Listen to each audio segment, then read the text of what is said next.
Oh, shit, we're live. I'm swearing right away. These people make me want to swear.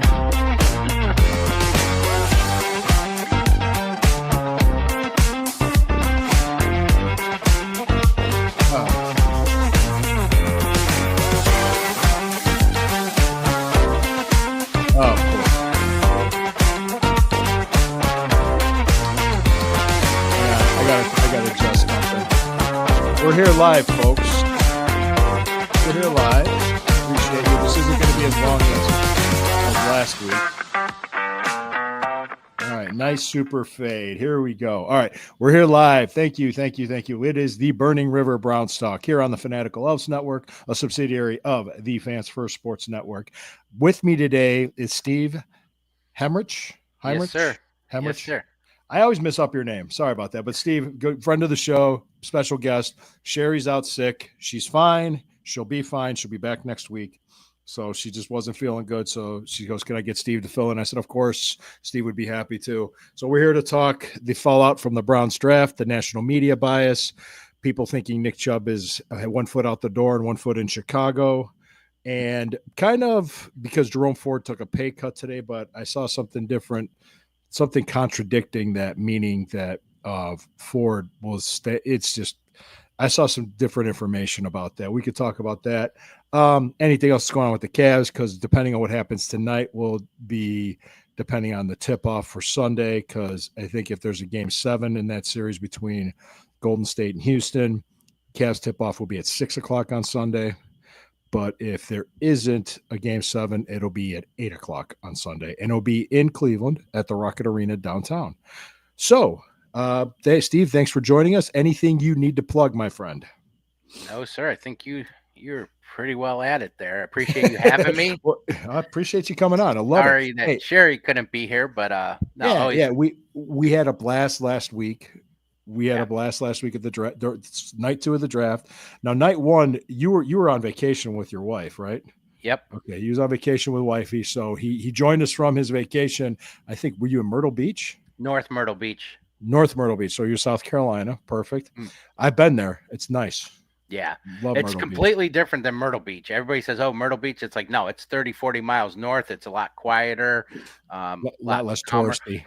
Well, although we timed it pretty crappy because it was high school. I think they had prom weekend or something. So on the last weekend, Saturday, we get down to the beach. Or I'm sorry, it was the first night was Friday. Yeah. There must have been about 100 kids there. I'm like, what? They were good kids. Yeah. So they seemed like they were having fun. They weren't, too crazy or anything. It reminds me when I was at the YMCA in Chardon working out. I was done with the clips on a bar.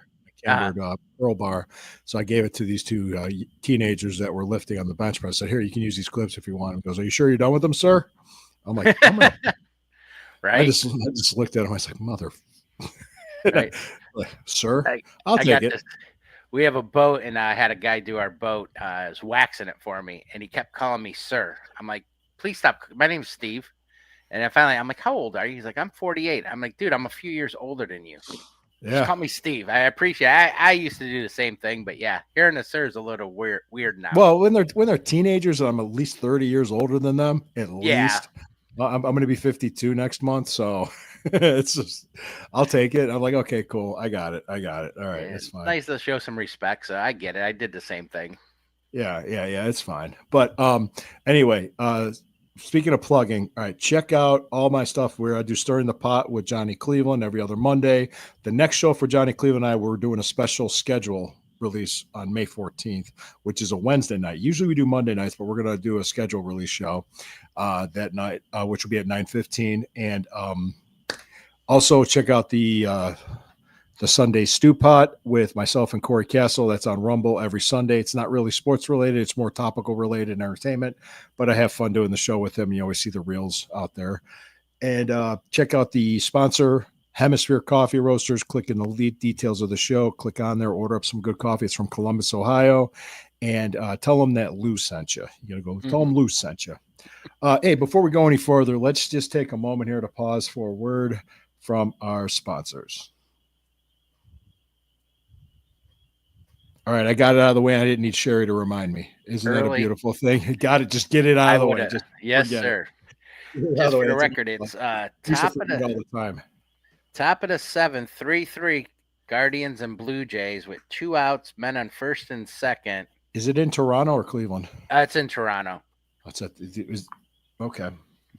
Nice. Oh, we can also talk. You know what? We're going to talk about the draft and the follow up. But there's some stuff about the stadium that's been happening with the new Brown Stadium, and I kind of want to make out some points here because I think there was I-Team at Channel 8 did a recent story a few days ago about pretty much how the city of Brook Park's already doing surveys and assessments of the traffic patterns and what they're going to have to do structurally with widening Angle Road, adding an off ramp, just having the infrastructure to support the traffic to there. So that's already being done.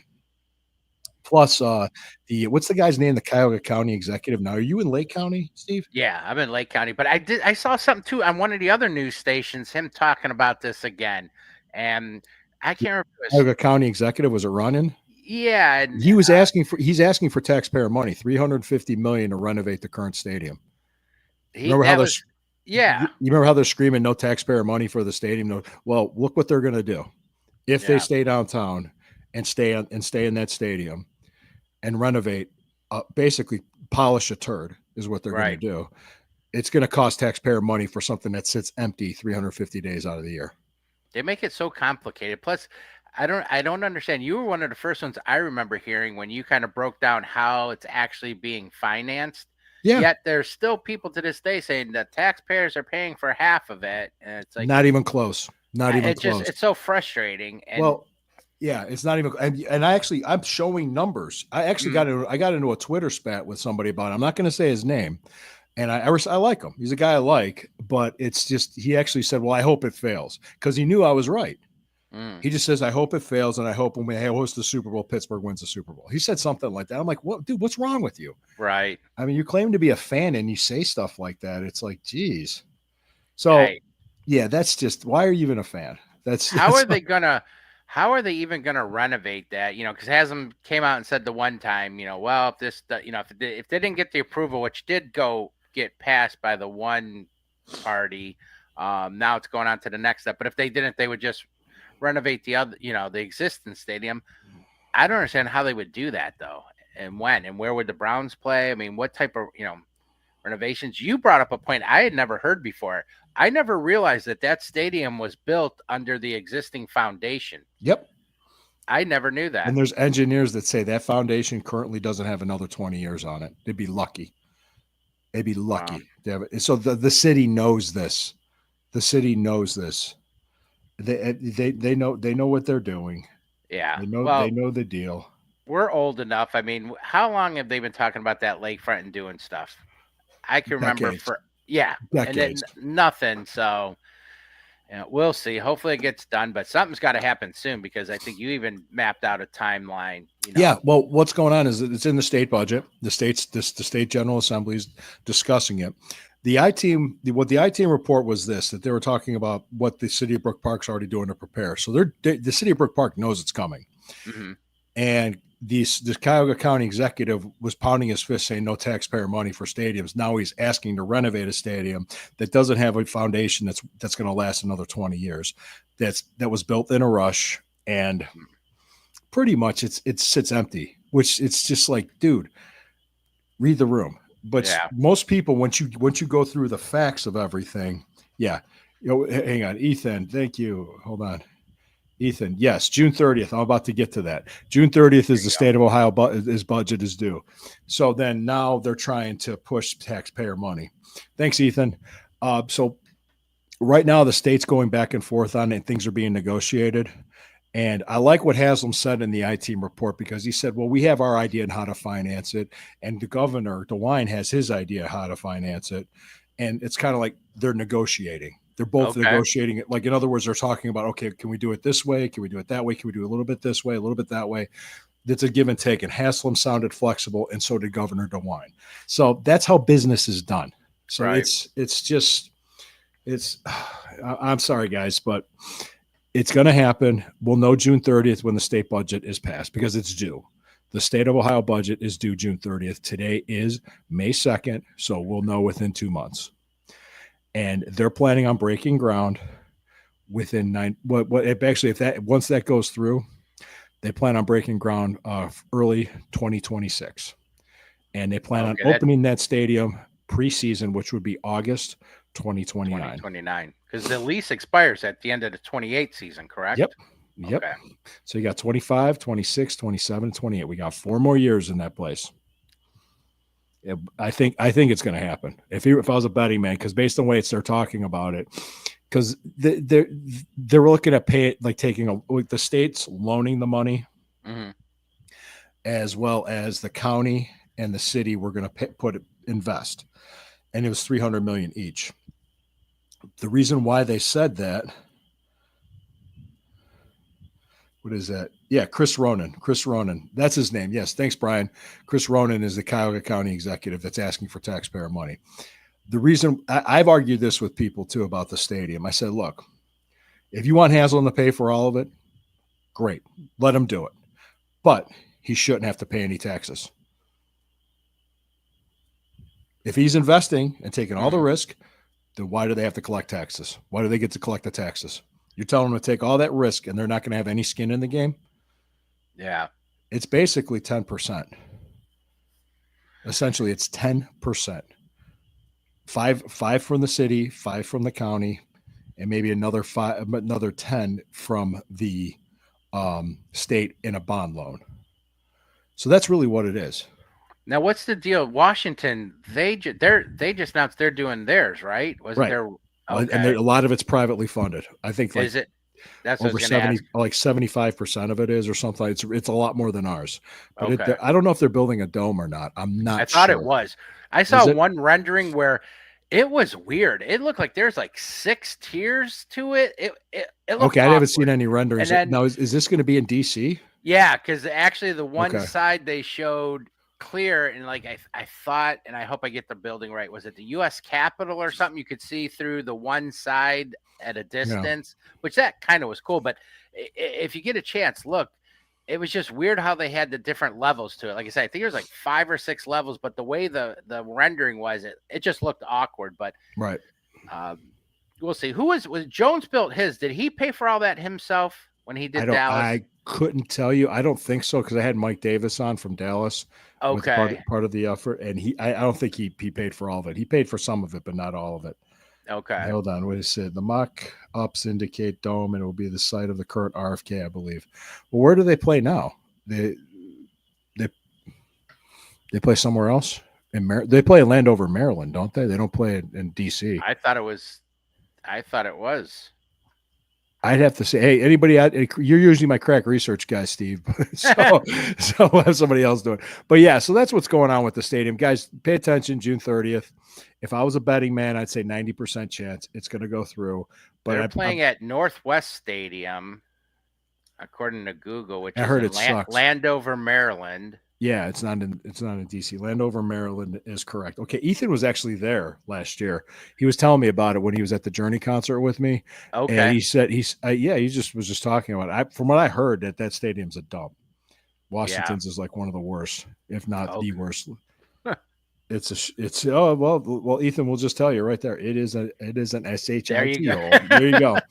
It's a dump. I mean, our stadium, there's problems with it. It was built in a rush. Yeah. And it was built on an old foundation. I've tried to explain this to people, and it's just like, just listen to me.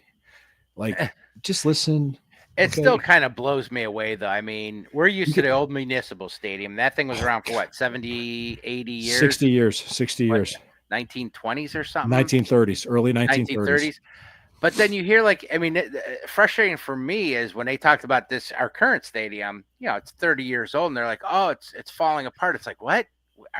Back in the day, granted, old municipal was falling apart, but it sounds weird when they say, I mean, I look at Progressive Field. It's amazing how you go there. I worked there the first year it opened up. I did the concession stuff. I worked down in the warehouse where we get all the merchandise, we get it all set up, out to all the kiosks. Back then they actually had stores at the malls and stuff. We distribute everything. But from when that was built to today, that still feels brand new and beautiful. Now It's granted, well maintained. It's well maintained. over the years they've done, many projects to it, but it's amazing how beautiful that stadium still is. It's or 30 years ballpark. old. Yeah, that opened in '94. I remember when I first went there and I walked, and I was like, I couldn't believe it. I was like, Right? this is compared to the old stadium, municipal stadium. It was like, oh. Well, that's all we grew up with. So you remember the Browns games? You see the infield from the baseball team and stuff, It's and terrible. then you go over to at the time Jacobs Field, and I was the same way. I'm like, oh my gosh, this is the most beautiful thing I've ever seen in my life. Yeah, it was like wow. And I remember just looking through here and just having like wow, there's no pillars in the way. This is right. Awesome. Just stuff like that. That is so true. That was so true. Yeah, so we have an opportunity with this dome to do something. I think getting off from that lakefront area. I think and believe it or not, this is the best thing this could happen for this team in this city, and let the city of Cleveland let them figure it out, because you know what, they had decades to figure it out. Now they're trying to play victim and they're full of shit. I invite them to come on here. I'll talk to I'll cut them to ribbons. I'm like, all right, what about this, and this? Okay, I don't want to hear that. No, and yeah. I'd love for it to stay downtown Cleveland somewhere. I've always thought the troughs. Oh, the trough urinals. The trough urinals. There's always some guy passed out in it and everybody's peeing on him. Right. It was like well, I paint a good image, don't I? Mm-hmm. That's funny. Go ahead, man. Go ahead. What you were saying, Steve? I forgot actually. Oh, it's okay. But we can shift gears to the draft now. No, we can't. So I was sitting next to Ethan, or no, I was sitting by. I think Sherry was between us, and when we saw Journey, everybody was happy. Everybody's hyped up. We're picking second. We're ready to go. We're getting Travis Hunter. Well, trade. And then there's like everybody's looking at their phones, and Mary Kay Cabot's talking about a trade's going to happen. A trade's going to happen. And I was like, oh, well, I'll believe it when I see it. And I just, we had a trade. Ethan, I love you, man, but I don't mean to throw you in the bus, but he was having a meltdown. He was having a complete meltdown. Yeah. But I was trying to be the sensible one. I've had meltdowns. Trust me. I've lost my shit on times. All I said was like, okay, what did we get? What's the trade? What do we get in return? What do we do? And then once we heard the details, I'm like, oh, we got a high second round pick. We got a first round pick next year.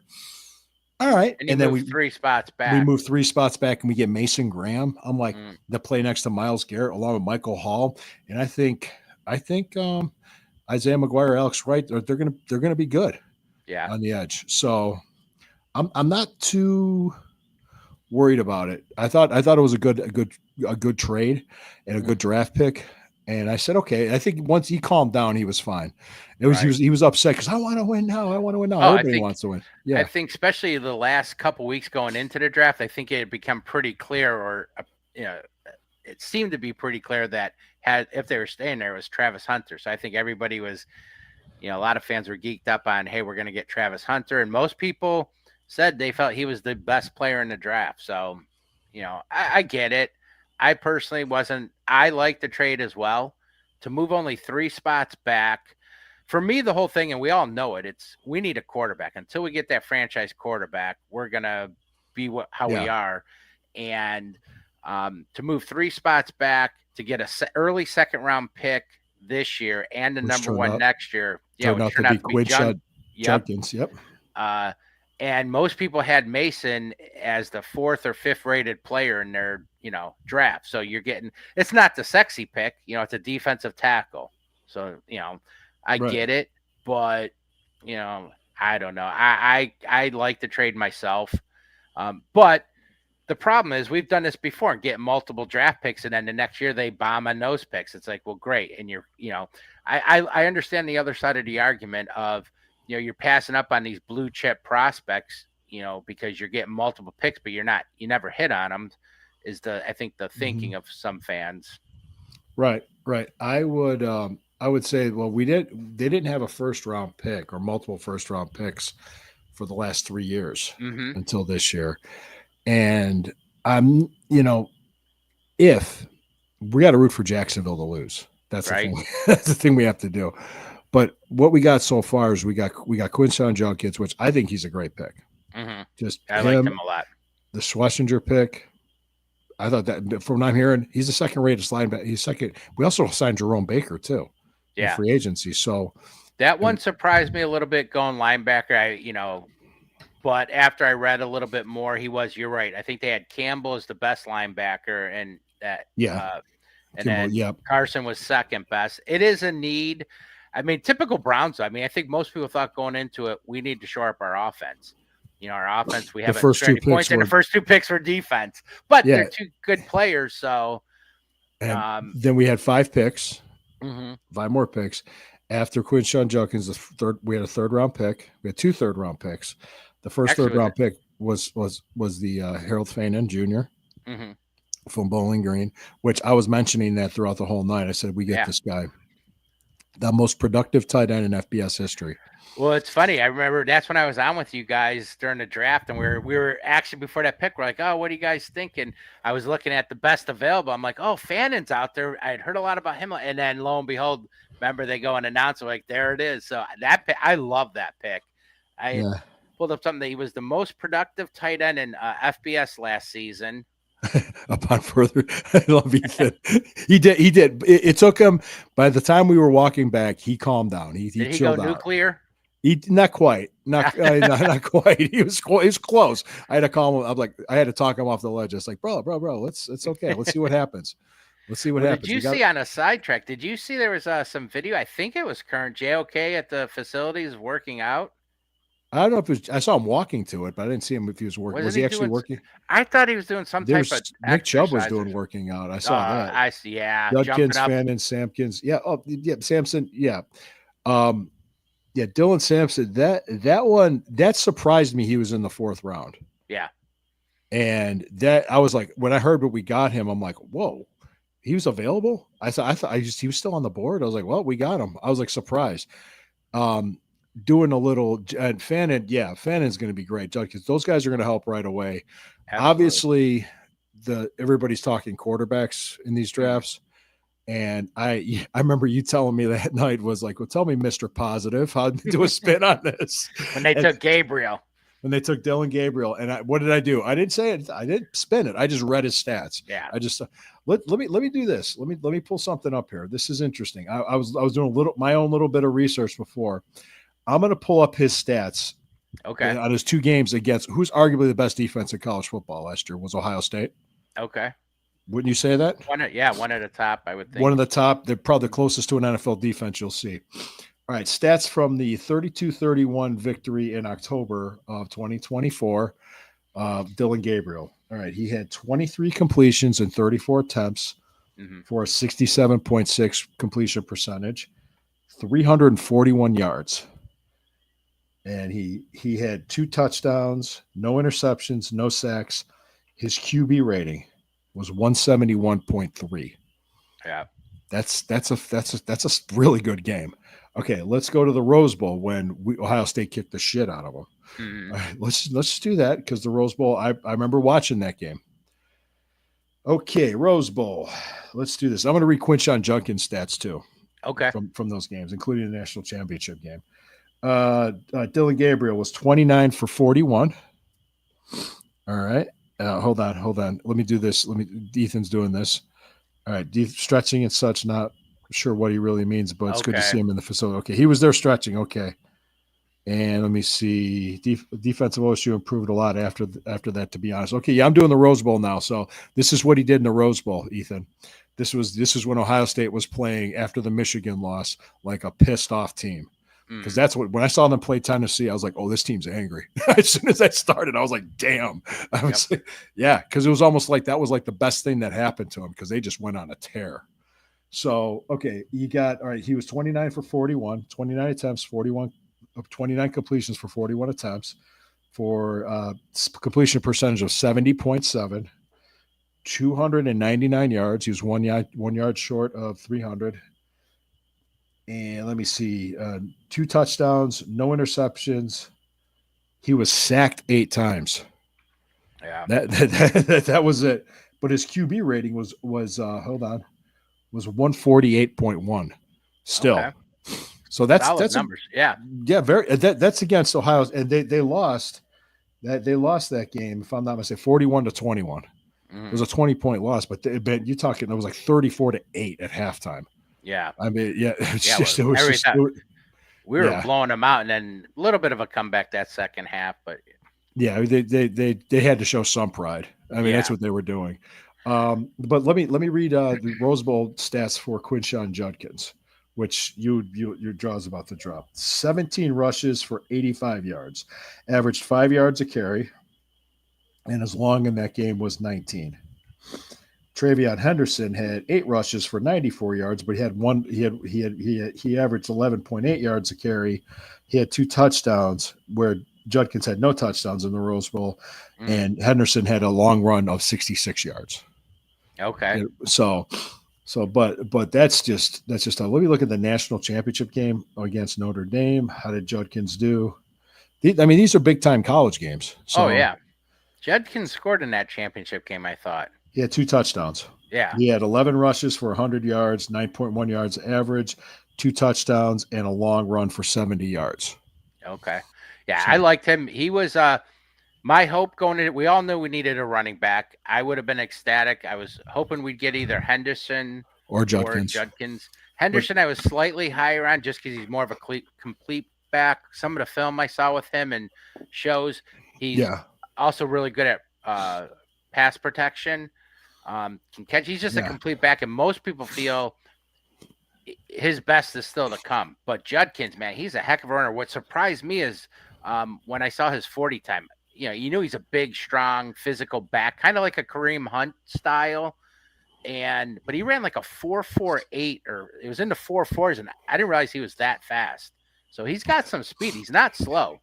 Ethan, you talking about Dylan Gabriel. He's also too short for many rides at Cedar Point. He's 5'11". That's what he measured at the combine, was 5'11". He's 1 inch taller than Bryce Young and Kyler Murray. Yeah, it's becoming a little bit more acceptable, the size. I mean, before you'd never think of taking a quarterback 6 foot or less. You're seeing it a little bit more back in the day. There's some outliers, but yeah. I mean, Brian Sipe wasn't that big either. Wasn't Brian Sipe only about 6 foot or something like that? He wasn't a big. No, he wasn't tall. I think nobody was talking about him. I watched some of this stuff. I like the NFL Network and Daniel Jeremiah. I like a lot. He was a former Brown scout at one point. Oh, he was with Baltimore, Cleveland, and then Philly, and then was on the NFL Network, and then kind of took over from Mayock as their Mel Kiper. Who wants to be Mel Kiper, right? Right. Oh, that guy went nuts, especially the first day with nobody taking Shedeur. Of course, you know what he gave the Browns as a grade for the draft? Did you see that? No. Kiper gave him an A+. Huh? And it was because Shedeur. He felt Shedeur was the number 1 quarterback. He was going crazy most of the first day of the draft about how he couldn't believe nobody had taken him.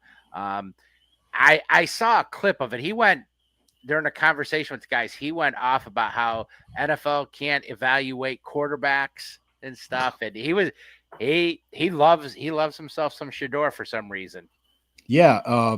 Just Quinshon Judkins, Texas Cotton Bowl. Mm-hmm. Let's see, only 9 rushes for 36 yards, and that was 4 yards a carry, 2 touchdowns, and a long run of 9 yards. See, but Henderson only had 6 rushes in that game. I mean, they didn't run the ball that much. No.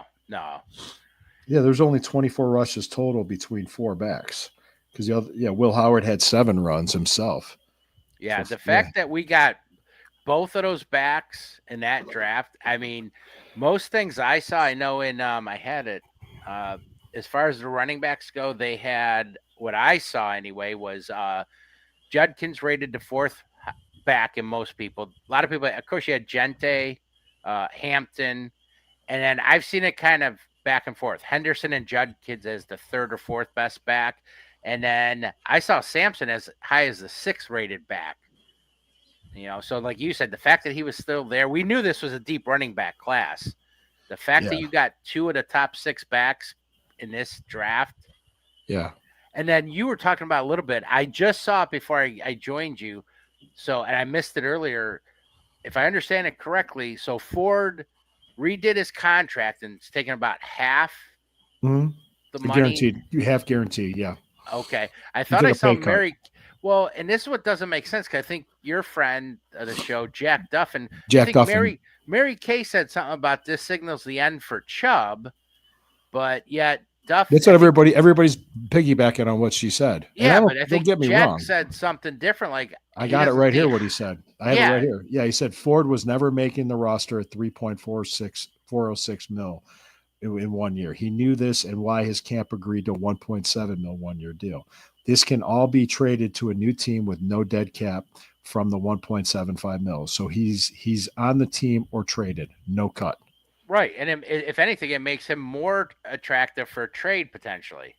Yeah, if they wanted, if that was what they were thinking. But the thing with Chubb, it's up to him. It's entirely up to him. He would have more of an opportunity to get more carries at Chicago than he would here. Yeah. Honestly, because it's just like we can only feed him so much. We'd like to keep him. We'd like to do that. But business-wise for him, if he's going to be a feature back, he thinks he's a feature back. He wants to prove himself as a feature back, that his injuries are good and he's fine. Chicago would be the place to go for him. Yeah. But that's just being honest. It's just like I want him to stay. I want. That's a tough one. You got a guy like that, who generally is a good guy. Yeah, gave his heart to the city, loves the city, and was one of the best running backs. And to see those injuries just shorten that career so bad. I didn't want him to go either. I'm like, you got to resign this guy. But taking a step back, looking, he would be probably the third back. I mean, he would be, there would be a running back by committee with 3 guys. Yeah. And he would maybe get 7 to 10 carries a game, where he could play in Chicago and get 15 to 20. Yeah. So I mean, I guess let me ask you, what would be worse, to keep him here and see him struggle or get hurt again, or to watch him go to like a Chicago and flourish? What do you think would be tougher for you to see? I'd be happy for him. Would you? I would be. Yeah. I'd be happy for the person. I think I'd be pissed as a fan, like, great, another guy we let go, Yeah, you're going to hear that. You're going to hear that no matter what. We don't keep people. Well, the same ones that wanted Baker Mayfield gone wanted him back last year. So that's why I don't. I tune him out, most of the time. Right. So it's all, but I don't see anything. I've been keeping an eye out. It's like, did he sign with Chicago? Because I saw stuff that he's there and he's ready to sign a deal, but I haven't heard anything. And I know the Browns are making an effort to keep him. They want to keep him. Yeah, but they can't. I'd love to see him. If there's a way we can keep him. I mean, we've had 4 backs before. Right now, what do we have now on the roster? Obviously, we have the 2 new running backs. And then there's just Ford and Pierre Strong, I think, still on the roster. Yep. Correct? Yep. Jerome Ford. I mean, yes. We've kept 4 running backs in the past, the injuries. I mean, we could keep the 2 rookies, Ford and Chubb. But I think it'll come down to, I think the most interesting thing is what happens with the quarterbacks. Now you got the 2 rookies, you traded for Pickett, you signed Flacco. Is there any chance they keep 4 quarterbacks on this roster? Do they go 3? Who's it going to be? There's so much out there right now. I love hearing all the speculation of who's gone, who's this, what they're going to do. That's going to be the interesting part. Toronto took the lead. It's 5-3, bottom of the 8th. Oh. Or up 2. Yeah, I haven't seen anything. I'm trying to look up some stuff here if anything happening with Chubb. Just not looking at the Twitter universe. Haven't seen WWE let people go, so we'll see. Yeah, I think for me in this draft, the biggest surprise was the Gabriel, Dylan Gabriel. Because the biggest surprise to me was Shedeur Sanders falling the way he did. That's the biggest story. Wow. But as far as the Browns draft picks, and the fact that they took him in the 5th round, I mean, had the Browns, like I said, you didn't hear really anything about Gabriel. It fits what they do, the Browns. It somewhat makes sense for their style, yet, again, I'm not a fan of the small quarterbacks, the 5'11", 200-pound plus. Call it the Paul McDonald effect. I'm not a big lefty fan. Something about left-handed quarterbacks ever since a kid watching Paul McDonald. I just don't like. E-I-E-I-O. Yep. Right. Gotcha. And most people, you know, the one that hurt was watching Will Howard go to Pittsburgh. Yeah. But he was all the way in the 6th round. I was like, Yeah. I thought he was a 3rd round pick. I thought somebody would take him in the 3rd. I saw possible day 2. A lot of them in the beginning said day 3. The emotion. Did you see the video when he got the call and stuff? Oh yeah, he was real emotional. Yeah. Oh yeah, him and Sawyer. Of all teams, they're both going to the Steelers. That was a bit of a bummer to hear. Yeah. I like both of those guys. And then the other one that really surprised me, and I didn't see this till just a few days ago, was Quinn Ewers. I didn't realize he was picked so late, and he ended up going to Miami with like the 2. Was he a 7th round? Magic beans. Thanks, Ethan. Who? Quinn Ewers? Is that what you said? He was like. He got Kyle McCord got drafted before Will Howard did. Seriously, I didn't even pay attention. That's what he said. That's according to Ethan. I take Ethan's word for it. Yeah, yep, he did. That's right. Which that's not a huge surprise to me. Kyle McCord. If you looked at his numbers, Kyle McCord played great at Syracuse. Similar size. Had a good year at Ohio State the year before. But the Quinn Ewers, I mean, he came out. He could have stayed, and because remember, he originally went to Ohio State, and everybody was thinking, oh, he's the next great quarterback, and then ended up transferring to Texas, and kind of helped bring Texas back because they've kind of went by the wayside for a few years. But for him to get, he left and to get drafted so late. And I think I'm pretty sure it was Miami in like 230 something pick or something. Where did McCord go to? We went to the Eagles? I think it was the Eagles, if I'm not mistaken. And where did Quinn Ewers go to? Miami. And Howard. I think if you'd ask most, I think the linebacker was a bit of a surprise. I don't think anybody was thinking linebacker early on. I mean, I thought the one that hurt was I thought maybe I had heard a lot about don't be surprised about an offensive tackle. Yeah. And I guess it just didn't fall that way. The one surprise for me was Simmons, the Ohio State kid, ended up going, and that was it either not Philly because they took the line. I think it was Kansas City. I thought he was going to be there, and I was really curious to see if that's who they would have taken with DT. Wow. Oh yeah.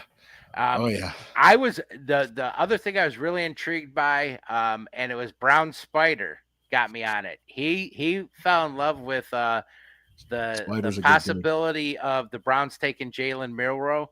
In fact, if you see him on Twitter, he was going Travis Hunter and Jalen Milroe was his 2 picks. Yeah, and Milroe. He went 2 picks before to Gabriel to Seattle at 92. Mm-hmm. I would love to have known. I mean, the way they're talking, it sounds like Gabriel was their guy all along, but I would have just loved to have known. 94 comes. Milroe's on the board. Would he have been the pick, or were they still going Gabriel? That would be an interesting thing, thing to find out. But I don't know. I couldn't tell you. Yeah. It's just I'm not in their heads, but no. I don't know what their board looked like. I know the stories that came out about Shedeur, like as he fell and all these things, and I'm like, well, is this all true? Is it partially true? I mean, there's so much out there. Wow. I think it was clear. Most people said the NFL circles, everything I've heard that I tend to believe, I think most people in the NFL circles felt he was not a first round or a second round talent, that he wasn't just that. They didn't believe he was that good.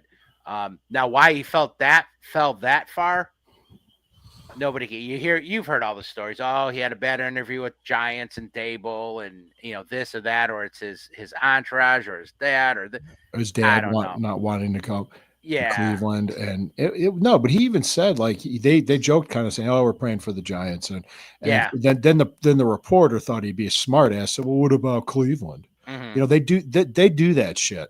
Okay, yeah, because I mean, trust me, if I was there, it'd be a big mistake. I've done that as a wrestler. People that try to rip on Cleveland in front of me. I'm like, are you fucking stupid? Seriously? Do you realize I could hurt you? Most of the ones that always ripped on Cleveland, they had never been here. Oh, the mistake by the lake, blah, blah, blah. It's like, have you been there? And they're like, no. Oh, yeah. And when they say that, I said, what's the mistake here? Your employment? Lou, don't hold back. And oh no. And I said, well, he goes, well, I was just making a joke. And I said, if I wanted a joke, I'd follow you to the men's room and watch you take a leak. And then just like, then they're like shocked. Right. Like, yeah, I bite back, dude. Go ahead. I'm from this city. I have skin a lot thicker than you think. Go ahead. Yeah. And I do that. Yeah, I would do that. It just absolutely. No. Yeah. Rip looking on. at Oh this, yeah. Jokes is like his this. hairstyle. They're from the 70s. What's that? Well, did you hear about the Peter Ducey thing? Yeah. The reel's going to come out about that because I said, yeah, you heard what I said Monday. I was like, yeah, just like Shedeur Sanders was just like him. He got his job because of his dad. Well, he wasn't either one. You brought it up on the one show about that had the question about but about the president. Yeah. Mm-hmm. Steve Martin said that to a guy. Yep. Classic planes, trains, and automobile. I'll tell you the truth. When I used to do like a wrestling, like when I'm in the ring and I was the heel and somebody would yell stuff, I'd yell back at them. I'd go back and forth with them. And I was quick on my feet with that stuff. People were like, wow. It's just, there's times I would do that. It's like, I'd have a purple singlet on. Are you wearing purple because you're gay? I'm like, what are you hoping for something later? Everybody like, ooh. They're trying. That's awesome. Oh yeah, it's easy. It's easy. Yep. It's easy just to go back. But they usually appreciate it. It's kind of like a Don Rickles type of thing. See, Corey would never do that. No. I would. I mean, oh yeah, dude, I'm totally. How long was Corey a wrestler for? He broke into like 10 years later than I did. I'd say he still works once in a while, but not as much. Does he? Okay. I think he does. Yeah. Yeah, but anyway, it's I'm trying to think. One of okay. I could tell a quick story because I'm gonna tie into wrestling. I'm gonna tie some stuff into wrestling here. We got about 10 minutes. I told this story to Johnny Cleveland after the show. I'm gonna tell it. But first, let me tell you about a guy that charged the ring when I said something to him. Because I was in North Carolina. I had a match. I had a guy in a leg hold. I said, just work with me. Let me work. There's a little kid in the front row saying, "You suck." I was like, "You suck." He goes, "No, you suck." And it's like, "No, you suck." Then as I started working it, I got the crowd to respond to me, going, "No, you suck." And they go, "No, you suck." I'm like, "No, you suck. You suck." And as I built it up, I found the biggest, nastiest looking hillbilly ringside. And I said, well, if I suck, it's because his mom taught me how. And the whole place was like, oh, he charged the ring and security tackled him. I swear to God, he wanted to fight me. And I had the whole, and meanwhile, the guy was wrestling. So he's covering his face. He's trying not to laugh. And I'm just sitting, I said, we didn't have to do shit. We had the crowd going nuts. Wow. So it worked out really well. So that's one. The second one was I broke into wrestling in April of '93. And let me just set the stage. And my first year in the business was probably the hardest for me because back then they didn't have guaranteed money. You made money off the house. It was where you were in the card. When you're just starting out on the independent minor league circuits in your opening match, you're not making shit. You're scraping and scrounging. So I was struggling. I was learning. I was, it was a lot of growing pains. I mean, you got to be cut out to do that stuff. And I was only 19 years old when I first started. My first match was 2 months later when I turned 20. And when I was at the wrestling school and I was learning and I was bumping, I'm doing all this stuff. And I didn't felt like I fit in because they didn't let me in right away because you got to earn it. Yeah, you're of course. And I knew that too. I was young, but I was naive. I was stupid, but I was young, but I understood that. So, I was there for about a year. The WWF called Charlie to send guys for TV. And I was one of the guys he picked. He told me that. And then a couple of older veterans in the school pulled me aside and they put a finger in my face and they said, you're going to show up. You're going to do what you're told. You're going to keep your mouth shut. You're not going to tell any of your stupid jokes. I'm not kidding. I'm not kidding. And they're like, you're going to, and when somebody hits you in that ring, you go down and you stay down until they pick you up. You sell for them. You make them look good. And you don't do a goddamn thing to make Charlie look bad because you'll make us all look bad. You got that? I'm like, yeah. I mean, that's just the way it was back then. You had the veterans put the rookies in their place. This is your first time there. This is the largest wrestling promotion in the world. You only got one chance to make a good impression or first impression. That's what they said. I was like, okay, you got it. I understood. You heard it loud and clear. So, and they said, don't show up in t-shirts and jean shorts. You look decent, you know? So I actually had like a polo shirt and like khaki shorts. So I like a little bit nicer. Right. So I was like, okay. There's all kinds of things like be professional, be professional. It's like, all right, I'm at here's my shit at the WWF. So I got there and nobody told me this, but when they ask you how long you've been working, give them a little bit longer of a time than you work. Cause I was told, man, I've been working a year. And they were like, huh, they go, put your gear on, get in the ring. We want to see what you can do. Okay. So I did. And it was Tony Gurria. So I put me in the ring. I did a couple spots, said, okay, you're working tonight. So he just wanted to make sure I could carry my own. Right. I ended up getting Sparky Plug, who was Bob Holly. Okay. And I told Chris Hamrick, this was the first time I met him. Chris Hamrick, I said, yeah, man, I got Sparky Plug. I got Bob Holly. He was like, oh, man. Oh, he's horrible to work with. I said, really? What's going on? He explained, he'll whip you off the ropes. He won't say anything to you. Watch that knee off the middle rope. He's going to hit you in the head. He's going to knock you out. Blah, blah, blah. He's really stiff. So he mentally prepared me. To go out there and be ready. So I was like, all right, I'll be ready. So I talked over some things with Bob. I went out there.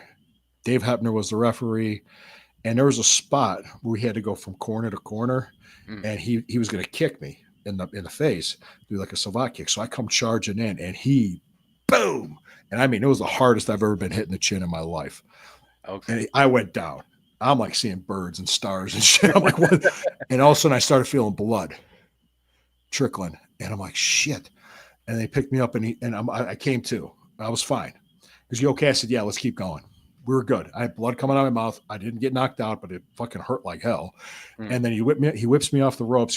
He's trying to spit out the spot. And then I saw him set up for an elbow. I took the elbow and dropped. Then he tried to whip me off the ropes again. And I said, drop kick me. Boom. I drop kick. Bam. Then we went through the match. I started like talking to him out there, guiding him and telling him what to do. And I said, you ready to take it home? He's like, yeah. Usually guys get mad if somebody did that. Because like, who are you trying to tell me what to do? You know? Okay. But I said, hey, let's do this. Hey, I was kind of making it sound like a suggestion. And Hebner was in there. The match went off fine. But as soon as I got back, a bunch of guys came up to me and said, are you okay? Holy shit, look at your mouth. Because I had like my teeth were red. Did you lose any teeth? No, I didn't. No, I just cut my lip. Because I had my head turned, but boom, he just hit me really good. Because you always turn your head when you do. If you ever watch the guys do it, they know when to turn their head. And it's just like my teeth are red, and they couldn't go tight on it because it was blood for TV. It was syndicated television. So I got back, and I remember hearing this, that Hebner told the road agent, Gurria, the kid called the match. Gurria kind of nodded, went, okay. I'm not kidding. So I washed out my mouth and everything. And Bob Kim apologized, said, hey, no problem. Thank you for everything. It was, oh my God, that was great. Thank you. Thank you. Everybody came up to him. God, that was good. You made him look great out there. Holy cow. You only been working a year. Boy, you got that. And I said, good. Okay. So once I put a butterfly in my lip. Once I got into the van where we were all getting there, once I got in that van, I must have motherfucked that guy left and right. I was so pissed. I was mad. I had maybe about a handful of matches under my belt, only in the business for 14 months. All right. I'm sitting there. I'm in front of 10,000 people, biggest crowd I ever wrestled in front of. Right. Not even old enough to drink yet, 20 years old. And I get thrown in this position. Is that fair? No. But what did I do? I took chicken shit and made it into chicken salad. I put together, I made it work. Could have been a dumpster fire. Turns out a few weeks, because all the guys at the school didn't say a word to me.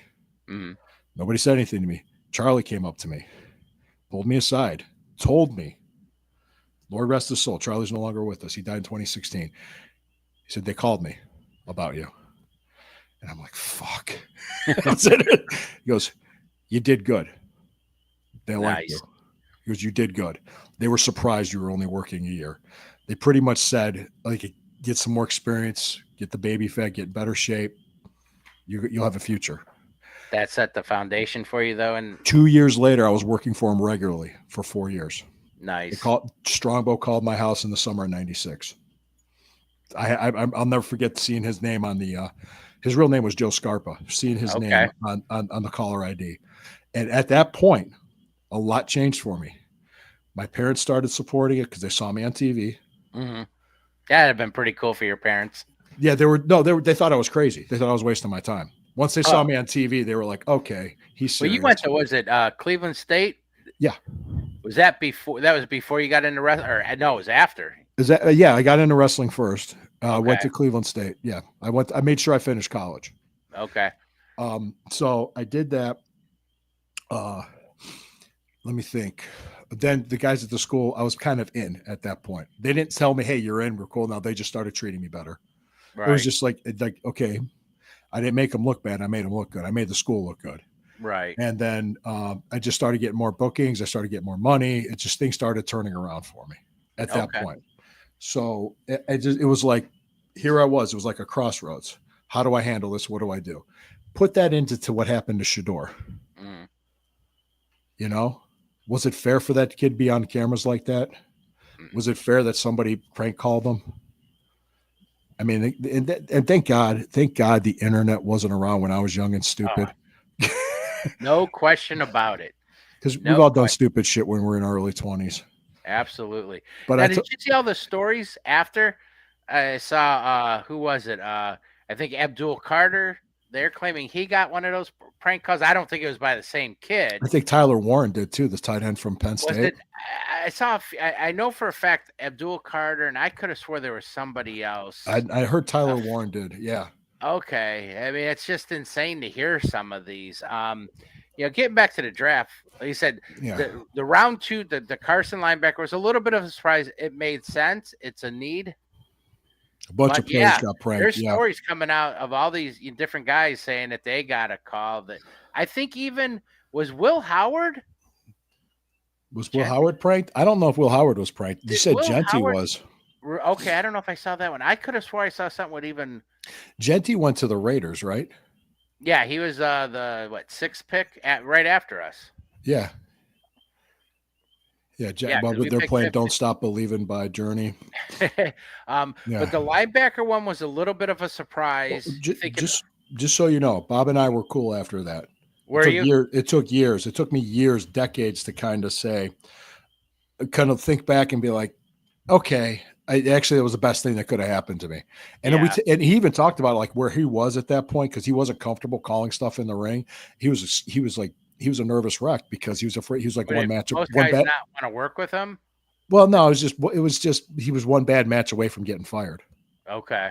So Vince would look at him sideways like, oh shit, you know what I mean? He was under a lot of pressure.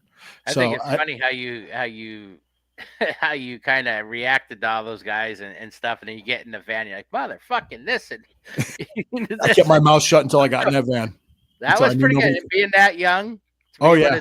I knew my place. I said, no, don't, because I'll tell you the truth. I've seen guys in my experience in wrestling that if you're not worth the hassle and you're a pain in the ass to work with and you're just not worth it, you don't last. Yeah. Nobody books you. Well, I gotta believe that's gotta be so competitive. Oh, there's so many guys. If you say no, there's a line of guys outside that door that are willing to do it. Yeah. So like when I had to wrestle Pillman in '97, it was 2 months before he died, he was in no condition to be wrestling. And even Mick Foley asked me, he goes, "Are you sure you want to do this?" And I said, "Am I in a position to say no, Mick?" Right. I mean, he's like, "No, you're not." He said, "No, you're not." I said, "Yeah." So I'm going to go out there. I'm going to work with him. So I did. And he was cool. Brian was cool with me. I mean, yeah. I felt bad because he shouldn't have been wrestling. He should have been done. He should have found something else to do. But he was trying to support his family, and that's what he was doing. Yeah, but go ahead, man. What were you saying? No, like I said, just looking at the draft as a whole, I think the one surprise was the linebacker pick. For me, the biggest surprise. We'll see how it turns out. There's a reason why I'm sitting at my house and on this show with you and not in the Browns front office. I think the Gabriel pick was the biggest stunner. I was surprised too. I was surprised. I will admit, I wasn't expecting them to take him. I heard nothing about that.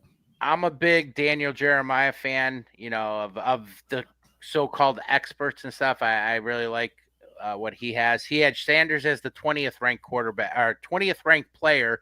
He had Gabriel the 148th. This was an interesting thing. I tried to get a couple things for you. So if you like the mock draft guys, the experts, Daniel Jeremiah, if you look at the Browns picks, we had, was it 6, 2, 3, 4, 5, 6. Wait, no. 1, 2, 3, 4, 5, 6, 7 players we drafted. Graham was his 4th rated player.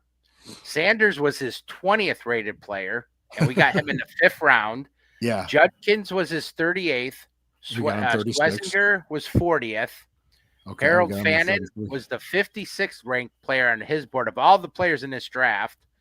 Dylan Sampson was his 68th ranked player, and Gabriel was the last one at 148. But I mean, you look at those first 5, 2, 3, 4, 6 picks, they're in the top 68. You got, according to this expert, Daniel Jeremiah, you got 6 of the top 68 players in this draft. That blew me away when I saw that. I mean, if again, that pans out, wow. Home run. And I think even if you would have took Sanders in that 3rd round, this city, I mean, they already lost their mind. I remember when I was sitting there, I think my buddy, my best friend, I hadn't heard from him. He called me. I was watching the draft. It's 5th round. I remember going, oh, the Browns don't pick till later. We were still on vacation. Yeah. And I'm like, wait, I'm like, we're on the clock. I'm like, we weren't supposed to pick to I forget what it was, 160 something. And they moved up for Sanders? I'm like, we moved up. I'm like, well, let me see what this is. My mouth went to the floor. When I saw Shedeur Sanders, I'm like, oh my God. I'm like, what just, I lost it. My wife's like, what? I'm like, I can't believe what I just saw. I mean, that was the shocker of the draft. I sent Johnny Cleveland Saturday Johnny Cleveland was having a meltdown over Dylan Gabriel. I can see it. Oh yeah, it was great. It was great. It was great. I love him. I love him. He's so easy to work with. I just said here. I said it was a Check the Mike podcast, and these guys were really high on Gabriel. They liked him. They had him. They had him as a top 5 quarterback in the draft. Okay. But that was them, and they said the Browns did this. This was a great, smart pick. And what I heard was, if we didn't make that trade with Jacksonville and swap out our 4th round picks, we had the earlier 4th round, we wouldn't have taken them with that 3rd round pick. Really? We'd have waited till the 4th round. But they knew he wouldn't be there later in the 4th, so that's why they wanted to get him, and they knew around where they could get him. So that happened, and they said I would expect them to take another quarterback later in the draft. They're going to load up their quarterback room. That was the strategy. And he said, look like maybe like a Kyle McCord or Quinn Ewers. It's like, okay. Then it would turn out to be Shedeur Sanders, which is he's way better than Kyle McCord or Quinn Ewers. Yeah. Personally, I just looking at the tape, but I thought the Browns would go one way or the other. It turns out they merged both, because I thought we would either have 2 veterans with a rookie drafted, or they would go 2 rookies and bring in 1 veteran. And here we have 2 veterans with 2 rookies. So I heard something I thought was interesting. I mean, right now, I think you've got to know you got 2 first-round picks next year. Yeah. If you don't have this quarterback, you need a quarterback this year or next year. Yes. Who do you start at quarterback? If you're the Browns, I mean, they're going to do preseason, but what would you do with the quarterback? If I just looking at the depth chart now, this is what I do. I'm just basing it on experience and draft order. Mm-hmm. 1's Joe Flacco, 2's Pickett, 3's Gabriel, 4 Sanders. That's just it. Right now, they didn't even practice. I don't even think they had. Are they having rookie mini camps this weekend? That's it. I thought it was in May.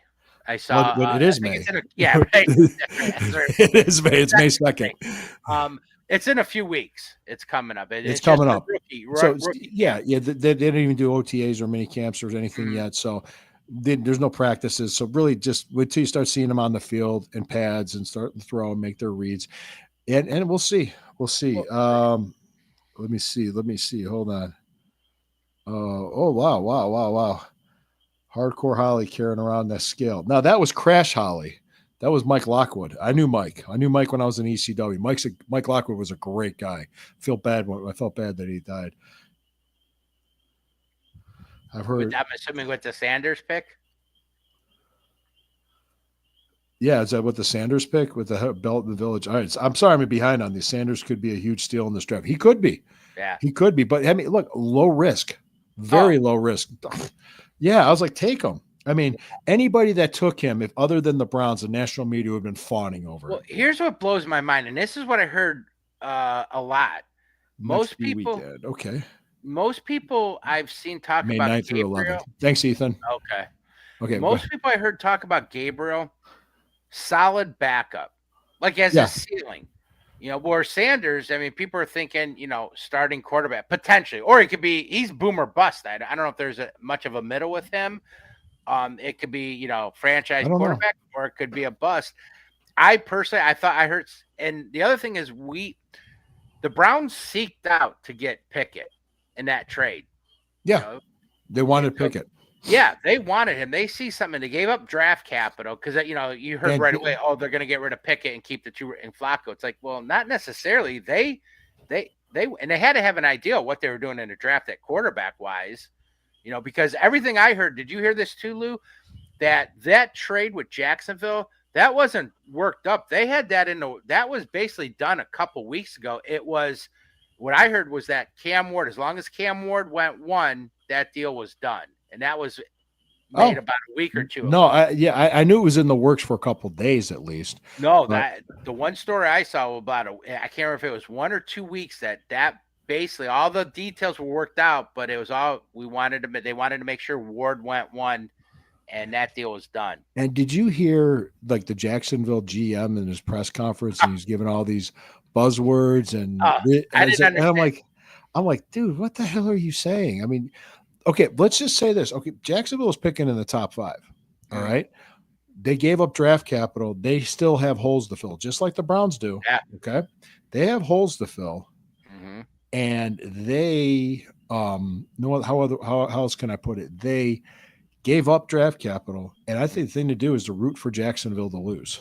Oh, for sure. The one benefit they have is I think their conference or their division's relatively weak. Compared to ours, yeah. So, I think that we'll see how that plays out. But by no means are they a great team. So yeah, I hope they do. I hope they're picking the top 5. Yeah, again. I got it, and I wanted to have exact numbers for you. So I thought I found a few things interesting here. Sure. For this draft. For the first round, do you know how many offensive players were taken and how many defensive players were taken? I couldn't even tell you. I didn't even keep track. So this is putting Hunter as a receiver. There was 18 offensive players drafted in the first round. That's counting Hunter as a wide receiver. 14 defensive. Do you know how many Ohio State Buckeyes went in the first round? I know at least 2. There was 4. You had Simmons and Igbuka. Jackson and the defensive tackle Williams. Okay. It was Igbuka, Jackson, Williams, and Simmons, how it rounded out. And you know how many total Buckeyes were taken in this draft? I couldn't tell you. I know Will Howard, you got at least 10. 14. 14, okay. 14 Buckeyes drafted, which ties the school record that they set in 2004. And it's the 5th time since 1994 that at least 10 or more Buckeyes were drafted in a draft. Georgia was second this year with 13 players drafted. And then I tried to look this up because I was kind of my curiosity. I was pretty sure about the one. I wanted to have exact numbers, but I looked it up and I found 2 conflicting. So can you name the 5 out of the top 10 schools all time for most players drafted? This is prior to this draft because the numbers I saw, I got 2 different numbers. So I know Ohio State's got to be there. Alabama. Mm-hmm. I would think Miami of Florida. Okay. I'm trying to think. Dare I say that team up north? Mm-hmm. Okay. Let's see if this surprises you. The number 1 with the most players. Again, this is prior. I think it's still Was true. it Notre Dame? Notre Dame is number 1 going into the. I was just guessing. They were 1. USC was 2. Ohio State's 3rd. Oklahoma 4th. Oh, okay. Michigan's 5th. Alabama 6th. Penn State 7th.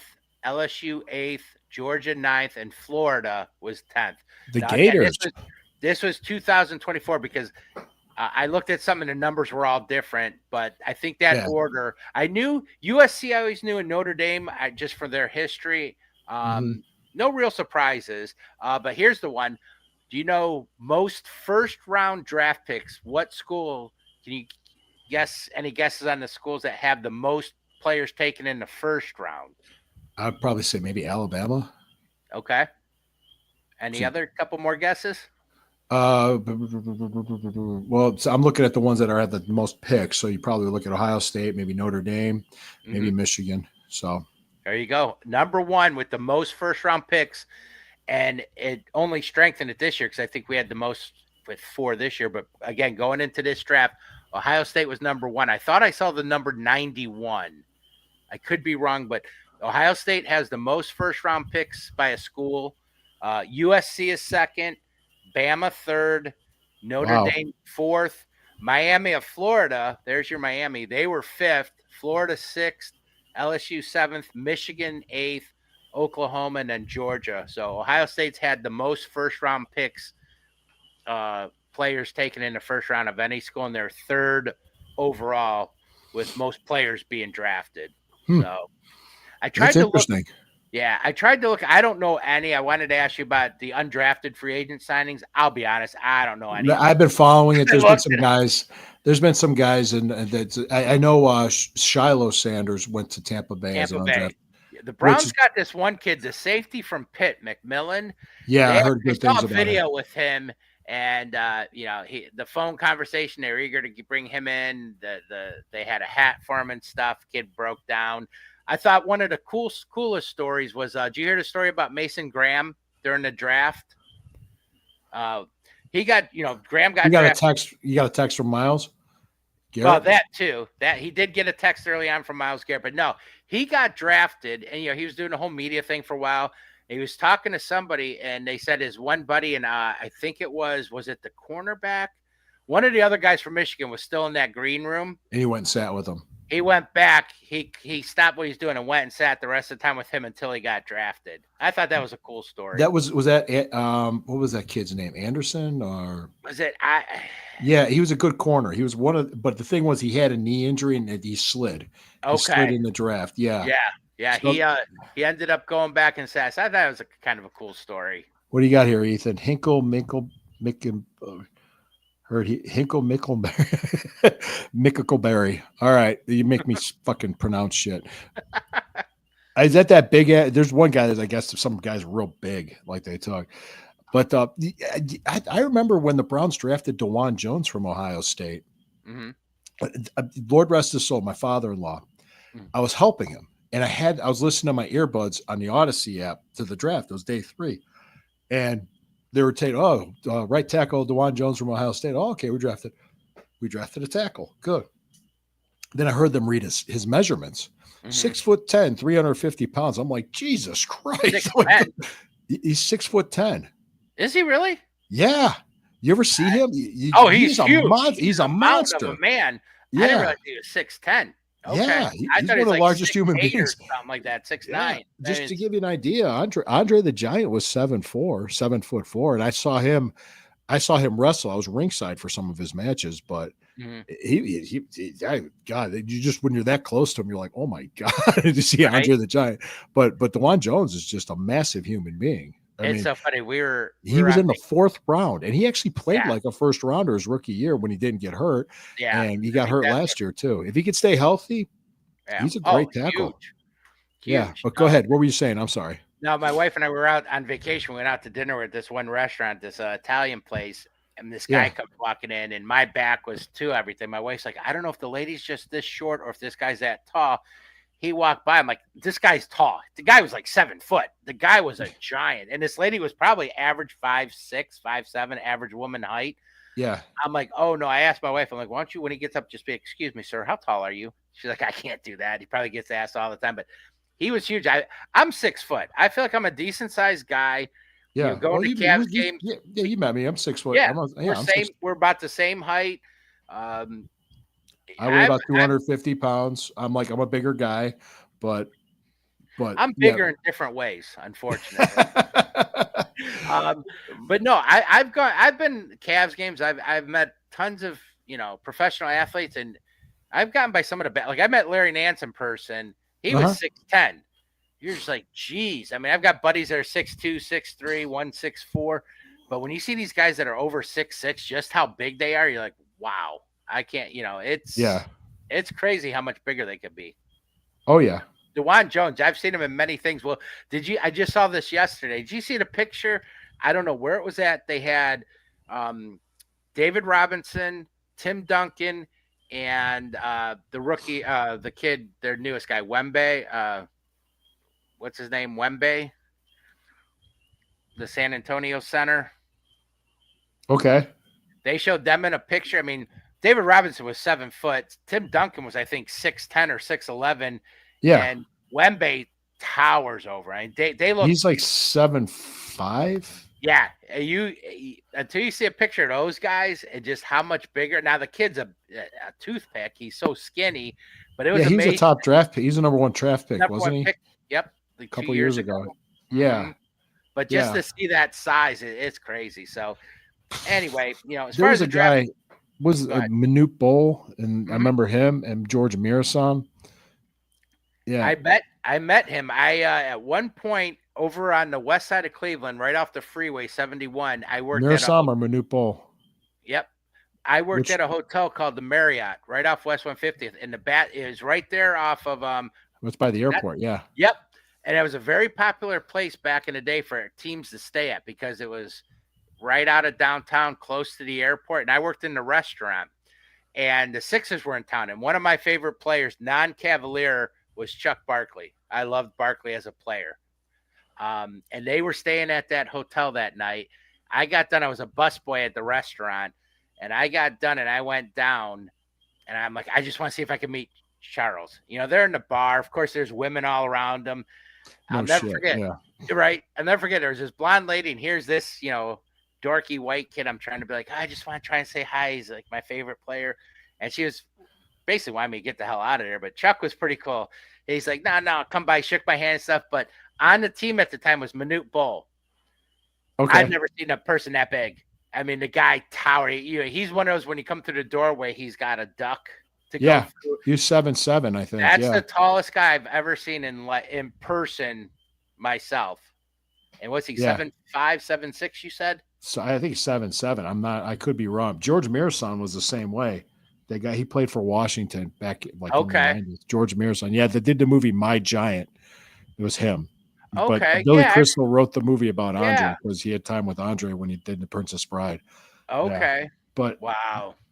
Yeah. Well, I was getting back to it. I think like DeJuan Jones fell in the 4th round, and that turned out to be a pretty good pick by Andrew Barry. Because I'm like, yeah, why wasn't he taken sooner? And I guess people just didn't want to deal with him, or they just thought he wasn't serious about football. But he's been a good guy here. I mean, he just got hurt. I mean, he's a big dude that gets hurt. So, hold on. So I'm seeing something here. It looks like the Indians lost 5-3. Is it? Okay. Yeah. Oh, I got the replay on it. First inning, 0-0. Yeah, you got the replay. Yeah, I just looked like, oh, that's right. It was 5-3 and going into the 9th. So yeah, that's not too bad. But now, as far as the draft, was there anything that surprised you, like that they didn't do the Browns, or not really? Well, I heard people complaining that they didn't take any offensive linemen, but I said, well, they restructured Jack Conklin, and this is his last year with us. They signed 2 free agents, and one free agent I think was a guard, but he could play left tackle, and I think he's going to take the opportunity to play left tackle. Jed Wills is gone. I mean, he's just so that's it with him. And then I think they know they got Bitonio back, they got Wyatt Teller, Ethan Posick. So Posick, Bitonio, Conklin will probably not be here. So they're going to hope that the free agent they signed they can get long term. The guy, he was from the Bears, and he had opportunities to go other places. Yeah, I know who you're talking about. Isn't he like a guard McKinnon? center? Yeah, but he played left tackle, and he's like a 2nd round pick. He's actually pretty good.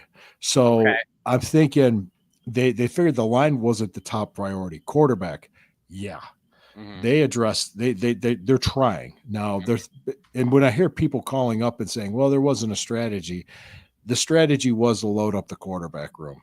Yeah, and they did. So is it all top notch talent? I mean, you're not going to find Tom Brady in his prime on in the free agent market or trade market. If somebody had Tom Brady in their prime, you wouldn't be able to trade to get him. Yeah, it wouldn't happen. I just find it interesting that our rivals down the turnpike didn't draft a quarterback till the 6th round. Well, everything I keep hearing is that they're expecting Rogers. Rodgers. Yeah. Something's worked out, but hey, I hope it is. I don't, I worry with the Browns. I didn't want him. I didn't want Aaron No, Rodgers. no, not at all. I hope he goes to Pittsburgh. I mean, what he did with the Jets. I thought it was interesting. We did sign, I thought maybe we target a receiver in this draft. But again, you can't fill every need. I'm happy with the players they took for the most part. They did sign a little bit of a surprise again. Deontay Johnson, former Steeler receiver, Raven receiver, and I think was he in Panthers too? He was at Texans. I think I know he had some issues, but if it works out again, low risk, high reward. He's only I think 28 if I remember correctly. So we did add him. Flacco, it scares me. Was I excited when they signed him? Sure, but I don't know. Flacco, he's 40 years old now. He's probably not going to start every game. No, the 2-year magic he had back then. I mean, if you saw him last year, he really didn't look all that great in Indy. No, I don't know. Me personally, I think I'd rather know really more with Shedeur. If you want to throw Pickett in there, he's 26. If you think he's got skills and maybe I want to see what they got with these young guys because I want to know if next year, do we have a quarterback or do we still need to get one? I got 2 first-round picks. It would be phenomenal if Shedeur or if you want to say Gabriel or Pickett, one of these guys turns out to be, hey, we think we got our franchise quarterback because now you have 2 first-round picks to add to that would be phenomenal. Oh, yeah. Think of that. Especially with Jacksonville. I personally, I'm rooting for Jacksonville. They still have holes, and they really didn't do well. I mean, if you look at what turned out in this trade, I think we won the trade. Oh, I think everything I saw and read, most everybody liked what Cleveland got. I know Gruden thought, it was the Cleveland, totally won that trade. Even our old friend and Joe Banner, I saw him tweet that Cleveland absolutely stole that, robbed Jacksonville of, in that trade. So, but I just think with the Shedeur pick that everybody's shitting on it because the attitude. Go ahead.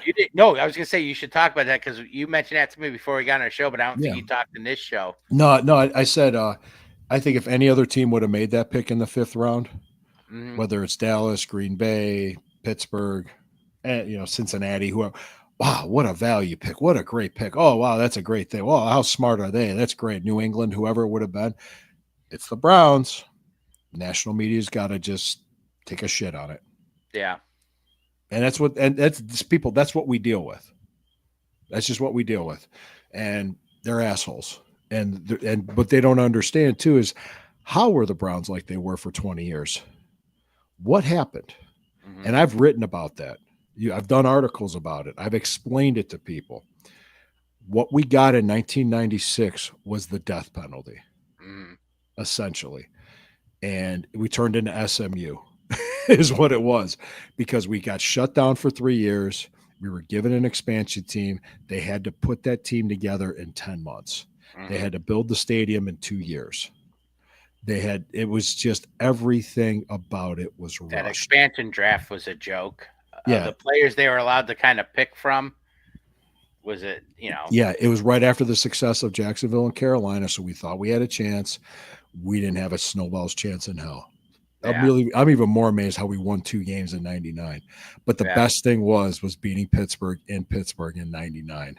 Yeah. That I could not. I mean, I remember just as the game was going on, and then I remember Phil Dawson just like he's like, "Oh, I got to go out there and kick." Like nobody even told him the clock was clicking down. They snapped it with 1 second left. He kicked it. It went through.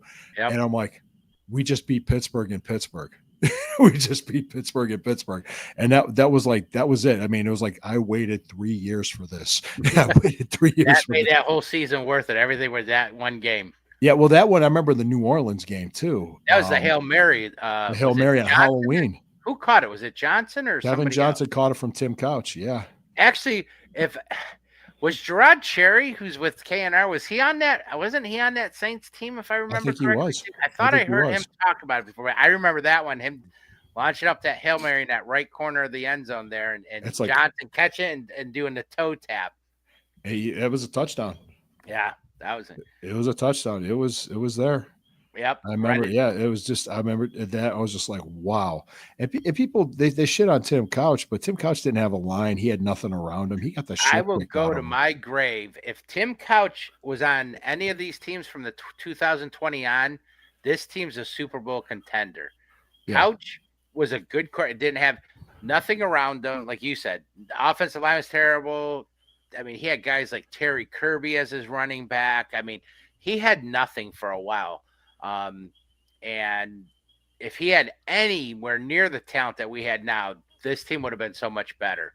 Oh yeah. Yeah. And I just let it be known that it was just, there was a lot that went into what happened. And most of it, I'm just as Art Modell's culpable for what happened, so is the city of Cleveland. Yeah. They're equally to blame because it should have never have gotten to that point. Yeah. If I remember correctly, I think part of the thing was, see, the problem with Modell, like unlike all these owners today, he didn't have a big business that he made all these billions with. His business was the Browns. That was his, that was all his income, wasn't it? Who, Art Modell? Yeah. He had no Pilot J to fall back on or any of that. It was he had it was the Browns, and he didn't have the cash that Jimmy Haslam has. And people are trying to compare this team going to Brook Park to play to the Art Modell. It's not even close. No. It's not even close. Modell, he lost because when the Indians played there, he got the concession revenue. Yeah, he lost all that. He wanted, because they tried to put him a part of that package, but he wasn't going to get the revenue that he had been getting, and I thought that was part of the reason he held out. He wanted there was talks about, but the thing is that came out after he died, so I don't know how accurate that is. And I thought that was a little bit classless of the city officials to say something after Modell died. Yeah.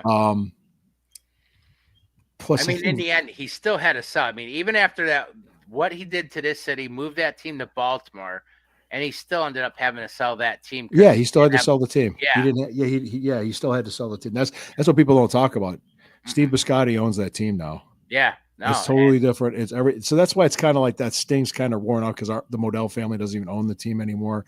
Lerner's gone, and Lerner was the guy Art Modell bought out in order to move the team. Lerner could have put the kibosh on that by just staying here. And then Lerner's the guy that gets the expansion Browns. I thought that was a little weird. But yeah. It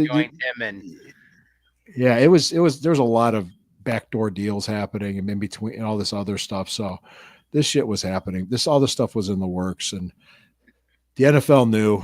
They had a PR nightmare. And like when they talk about the Browns, look, it's official.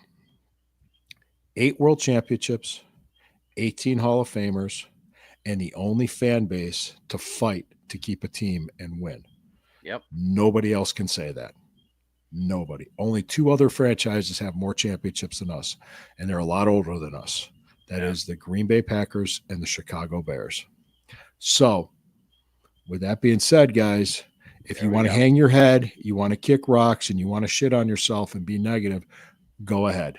I'm not going to participate in it. Not Mr. Positivity. That's me. Nah, that's all good.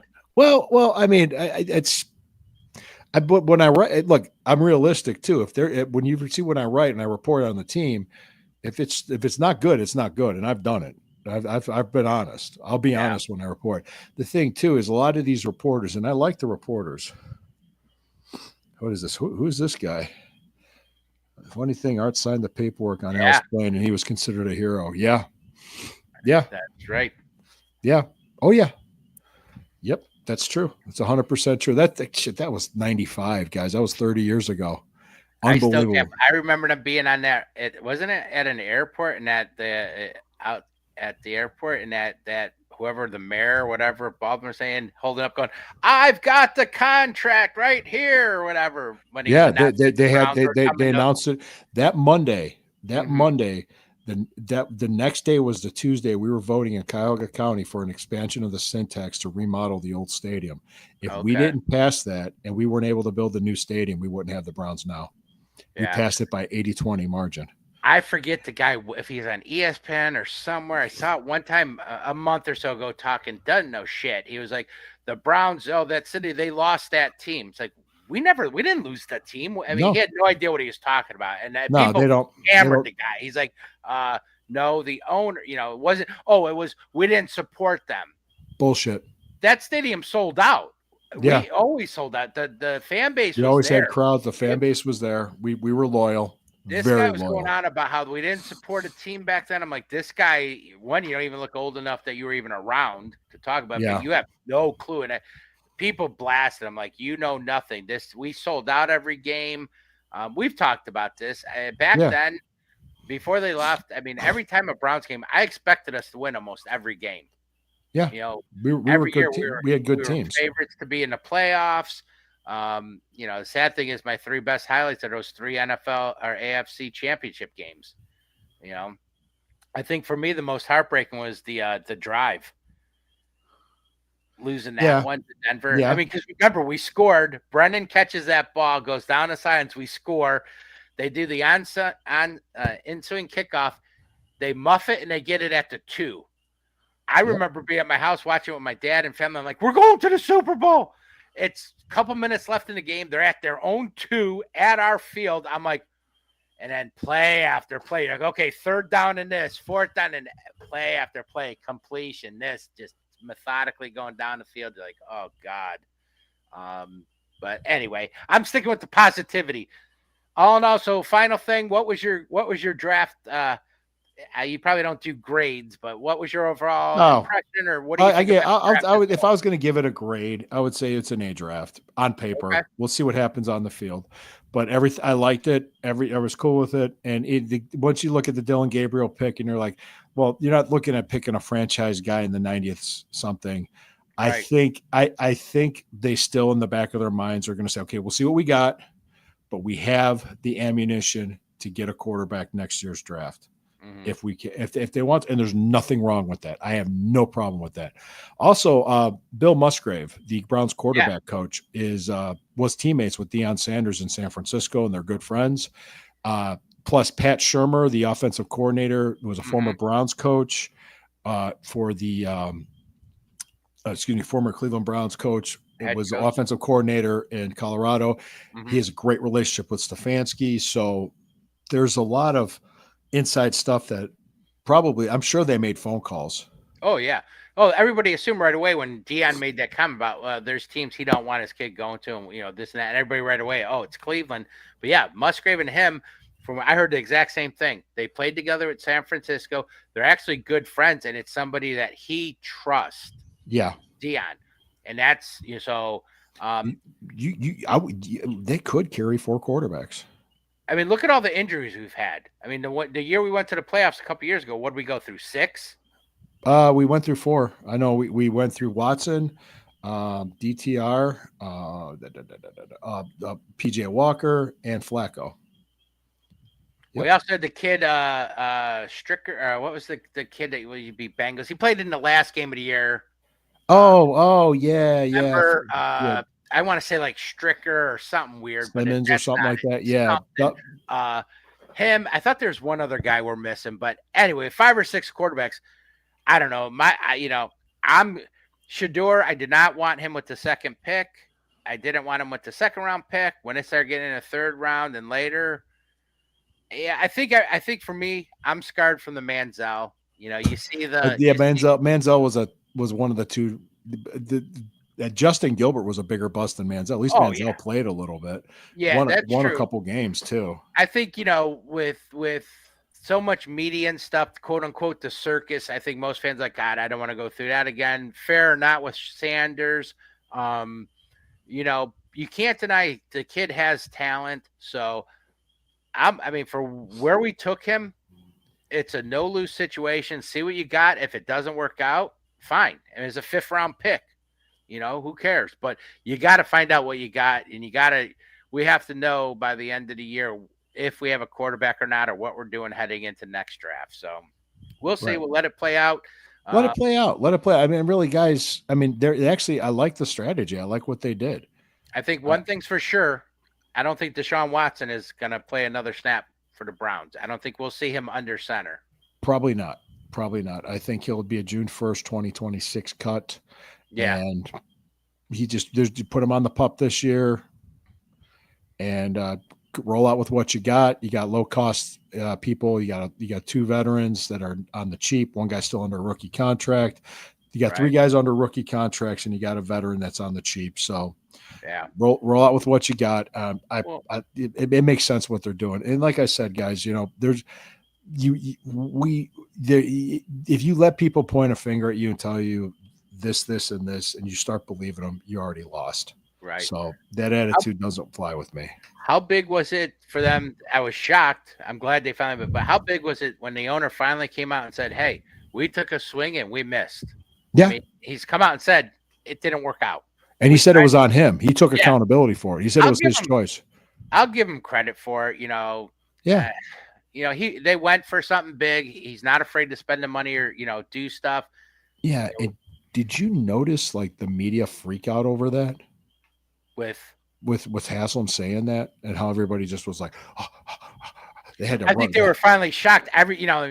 Because wasn't Barry just saying something like, there's talk like, hey, well, he's going to rehab and be back next year. It's like, no, shut up. He was doing this positive spin stuff. Yeah. But the owner said it because the owner knew it, and he's the guy that can say it, and because he's writing the checks. But the thing was, this is the reason why Barry and Stefanski don't say shit, because when you give them something, the media acts like, I was joking about the combine. I was like, but they're like cats chasing a laser pointer when they run the story after story. I'm like, yeah, God, I don't do that for a living. Christ, I'd be so annoyed.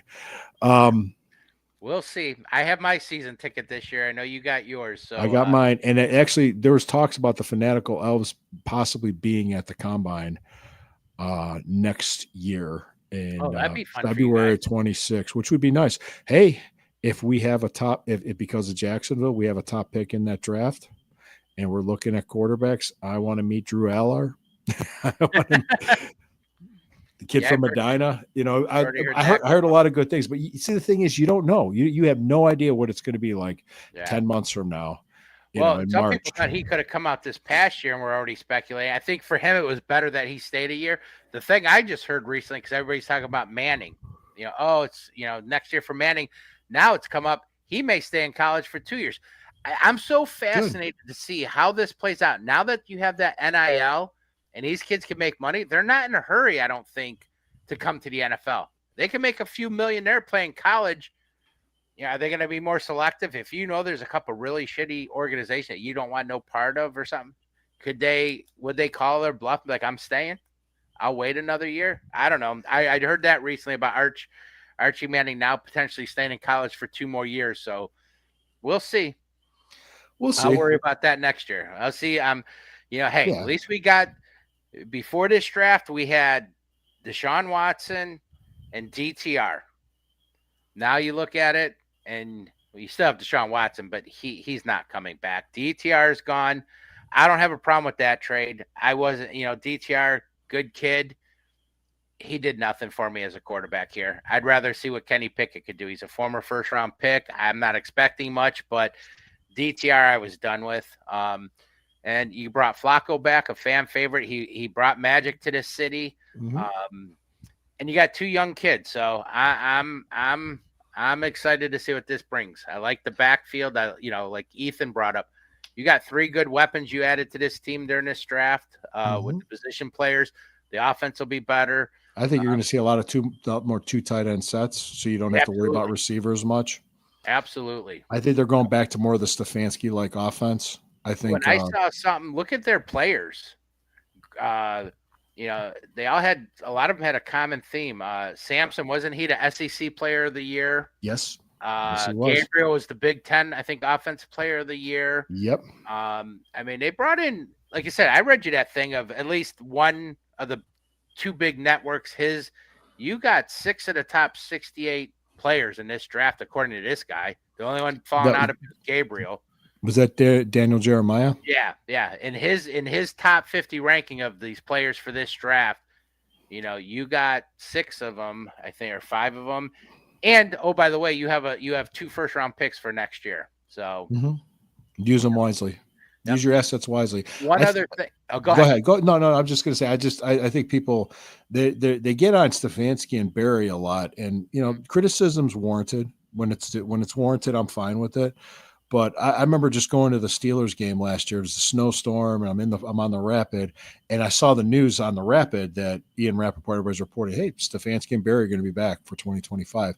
Most people were like, yeah, I'm okay with that. They were okay with that. And one guy just sat there, yeah, I just want some sort of form of stability.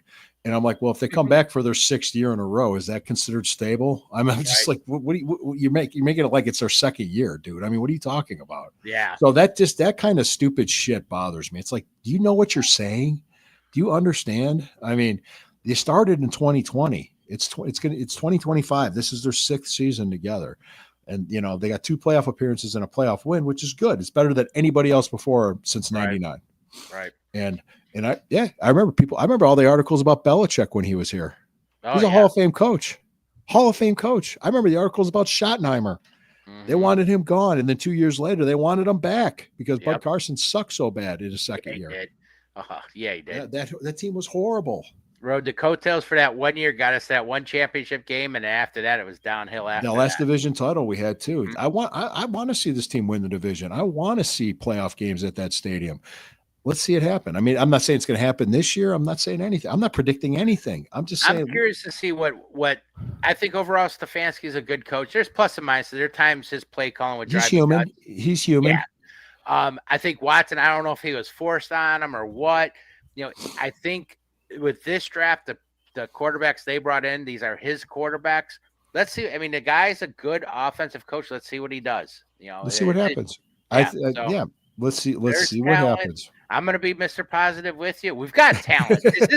This isn't, I mean, that's why I held on to my ticket so long. Every year I'd be like, well, and by the end of the season, I'm like, me and my buddy, I'm like, I'm getting rid of my ticket. I'm done. I'm like, well, hold on. We got 2 first-round picks next year. We could turn around like that. And then the following year, I'm like, son of a bitch, we suck again. No. And Harvey and I, we agreed to do at least 1 season in the Dome.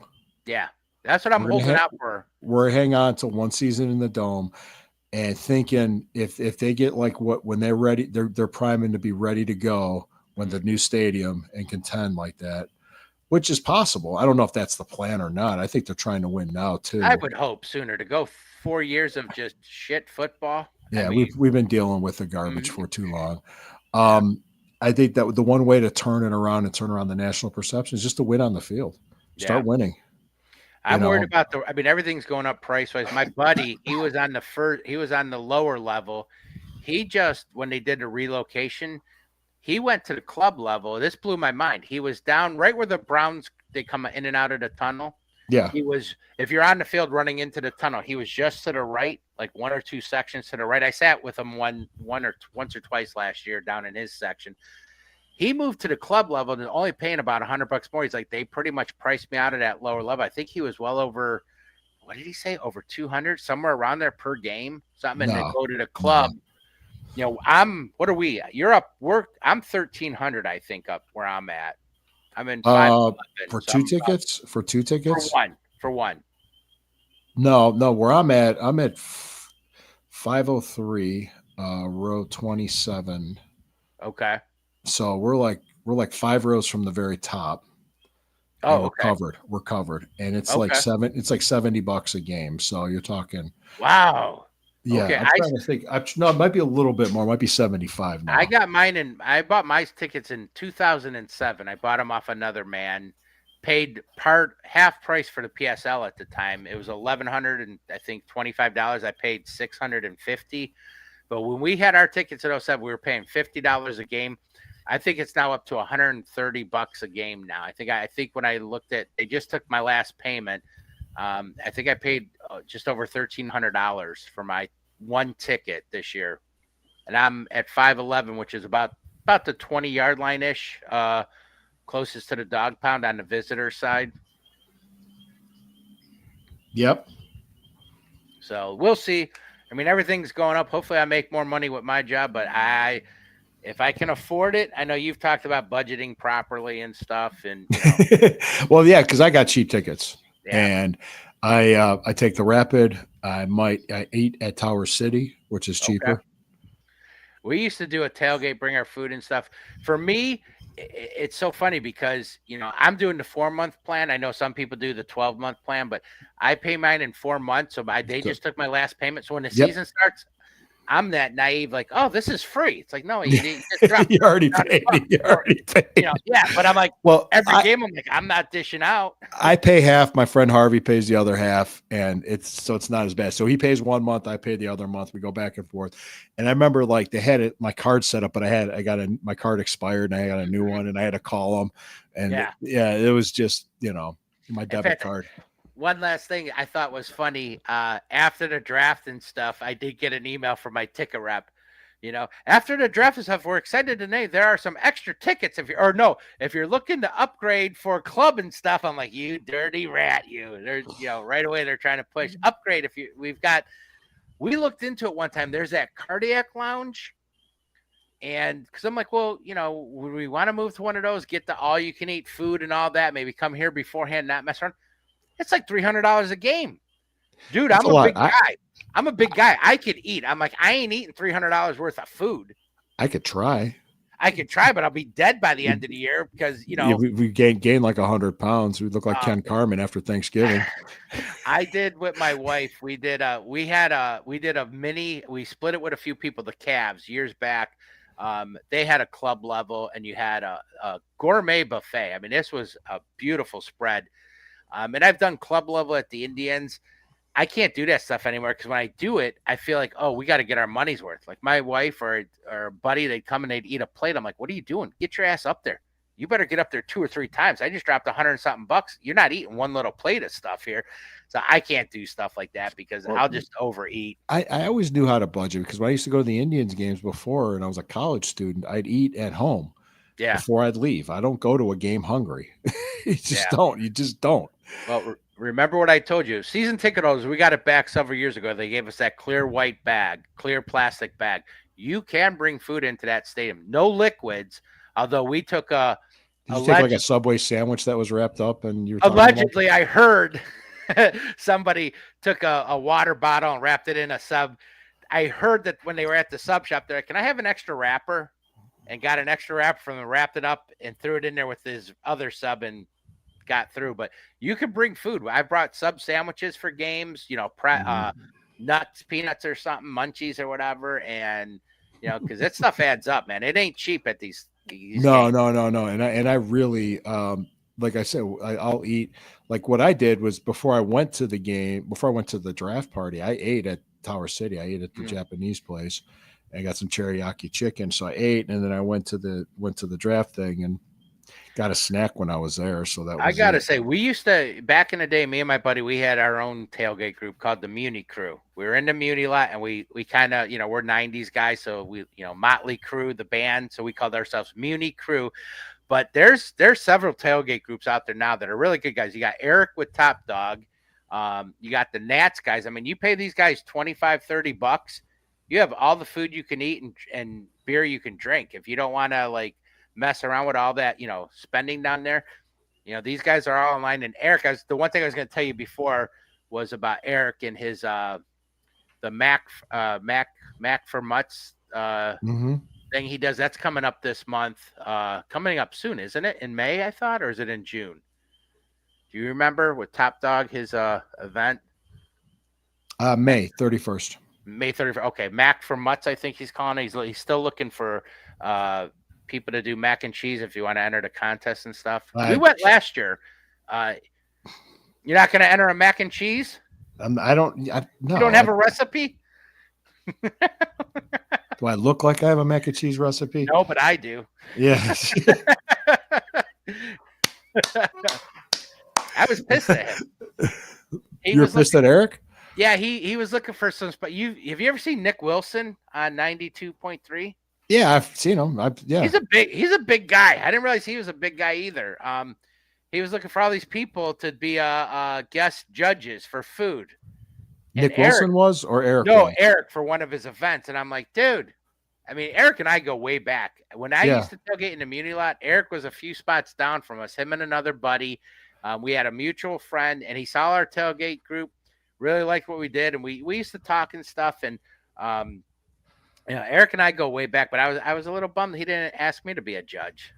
Ah, well, you should have But talked to him about it. You right, could have went to him. Yeah. he probably would have. So anyway, but yeah, he's got Uh, that coming up. I'm gonna try and yeah, go to that this yeah. year. That's where we first met each other in person. Yep. Was at the I last think. year's. I had my wife and kids there. Oh Yeah. yeah, I met Sherry for the first time there, and Matt was Matt with her. Matt, Yeah, I believe, was there. Matt was there, and I got to meet. Lana and Heather were there. Yep. And then you had Amy was there. What's that? Yep. Amy, the podcast guys. There's like a bunch of podcasters. Like Pharrell was there.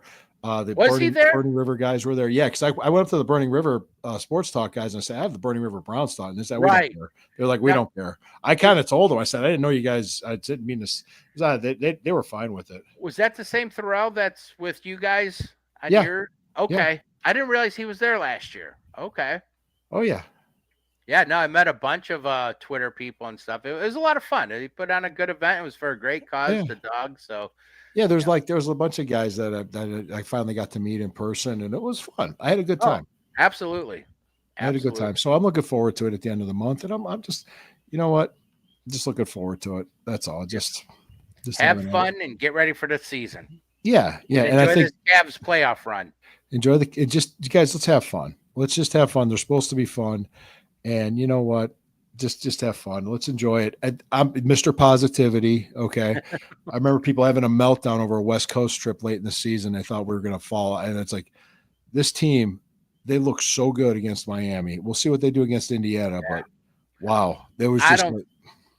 I don't think anybody expected the season that they had this year. No.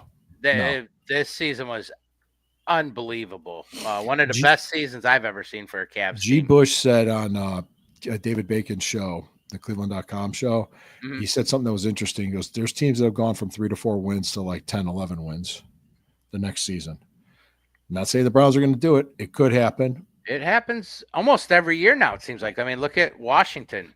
Yeah. You know? Absolutely. Why not us, right? Why not us? Why not? Let's see what happens.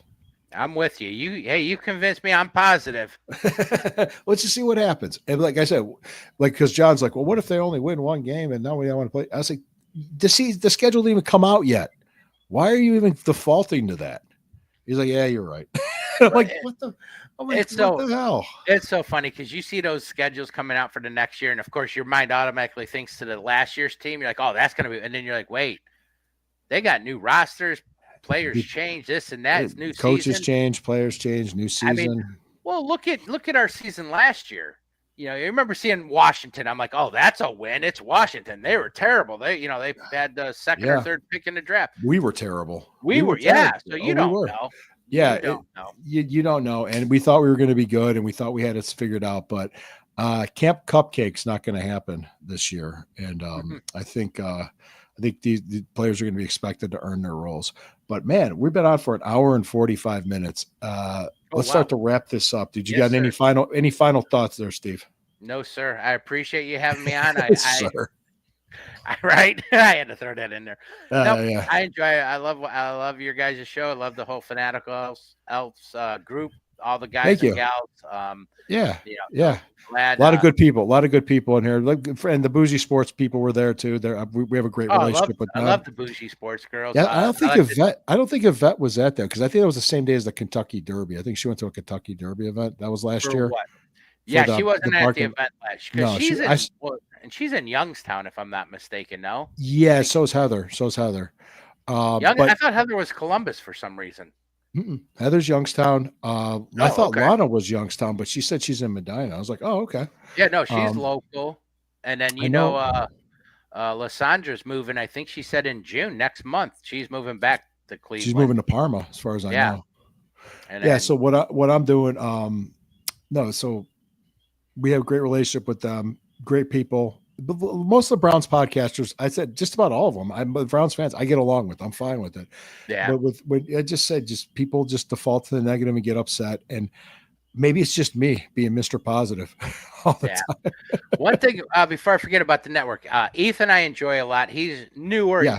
He's been around for a little bit now. He does a bunch of shows. I know him and Heather. He's got his Going Nuclear. But a guy I just saw, I think it's on your guys' network, is What the Elf. Yeah. I caught I just a never met little him. bit. Yeah. I gotta check his podcast out tomorrow. I saw a little bit the other day, and I love the title, "What the Elf." I thought that was pretty catchy. So, yeah, I'd like to see more of him. But no, appreciate you having me. Always enjoy it. Thanks for coming out. We appreciate you. Thank you. Yeah. Oh, thank you. Hey, guys, thanks for joining us tonight. Hey, like I said, Fanatical Elves Network. Yeah, Miss Sherry. Sherry, get well soon. She'll be back next week. We'll have more to talk about. And you know what? Thank you guys. I haven't seen anything. I've been kind of looking through, see if anything broke about Chubb. Really nothing official yet. So I don't know what's going to happen, but more than I'm not saying, I'm not making any predictions, but it depends on what he wants to do. But thank you all. We had a great draft. We have an opportunity to be a good team this year, or a much better team. Let's just take it one game at a time. I'll see you guys May 31st at the Top Dog Tailgate. What is it? Max for Mutt, mac and cheese for Mutts, or something. I think he's doing a big Eric, hit up the Top Dog Tailgate on Twitter. It's like West Third and Summit is his Twitter handle. And hey, thank you for joining us. And always remember, when the river burns, it burns brown and orange. Have a great night.